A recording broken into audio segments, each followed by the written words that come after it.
आणि भाजपची फार वाईट खोड आहे.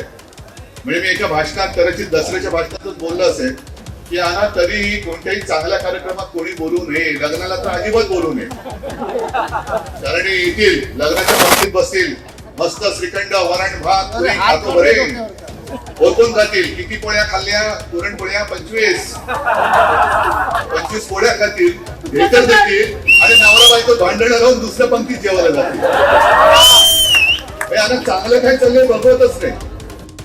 भाजपची वाईट खोड आहे. यांना लग्नातही बोलावू नये, हे 25 पुरणपोळ्या खातील आणि नवरा बायकोचे भांडण लावतील, अशी टीका ठाकरे गटाचे पक्षप्रमुख उद्धव ठाकरे यांनी नाव न घेता उपमुख्यमंत्री देवेंद्र फडणवीस यांच्यावर केली आहे. उद्धव ठाकरे यांची जोगेश्वरी पूर्व परिसरात शनिवार दिनांक 9 मार्च रोजी जनसंवाद सभा पार पडली. यावेळी ते बोलत होते. जनता पक्ष मी एवढ्यासाठीच म्हणतोय, त्यांच्याकडे त्यांच्या पक्षातील कोणी नाही. उद्धव ठाकरे म्हणाले, भारतीय जनता पक्ष मी एवढ्यासाठीच म्हणतोय, त्यांच्याकडे त्यांच्या पक्षातील कोणीच नाही. सगळे आयात केलेले आहेत. ते म्हणत आहेत इतके पार्टी तितके पार. त्यांना माहित नाही की मराठ्यांनी अटके पार झेंडे लावले होते. 4 दिवसांपूर्वी भाजपची 195 उमेदवारांची यादी जाहीर झाली. त्यामध्ये नरेंद्र मोदींचे नाव आहे, अमित शहांचे देखील नाव आहे. ज्याच्यावर मालमत्ता जमा केली म्हणून भाजप बोंबलत होता, त्या कृपा शंकर सिंगचे नाव मात्र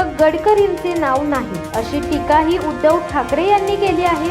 शेवटी गद्दार हे गद्दारच. शिवसेनेचे काही गद्दार फोले म्हणून शिवसैनिक आपल्याकडे येतील असे यांना वाटले होते. मात्र तुम्ही अंधेरी, जोगेश्वरी आणि उत्तर पश्चिम जिल्हा मतदारसंघातील पहा, शिवसैनिक कधीच फुटणार नाही. तानाजी मालुसरे, बाजीप्रभू हे नाव घेतल्यावर निष्ठावंत असे म्हटले जाते. शेवटी गद्दार हे गद्दारच. हे का गेले ते माहित नाही, असेही उद्धव ठाकरे यांनी भाषणातून सांगितले. गेल्या काही आठवड्यांपासून आमदार रवींद्र वायकर यांच्यावर ईडी कडून कारवाई सुरू आहे. त्यानंतर रवींद्र वायकर हे शिंदे गटात प्रवेश करणार अशा चर्चाही सुरू झाल्या. मात्र आज ठाकरे गटाचे प्रमुख उद्धव ठाकरे रवींद्र वायकरांच्या मतदारसंघात पोहोचले. त्यावेळी रवींद्र वायकरही त्यांच्या सोबत उपस्थित होते. त्यामुळे सध्या तरी रवींद्र वायकरांच्या पक्षप्रवेशाच्या चर्चांना पूर्णविराम मिळाला आहे.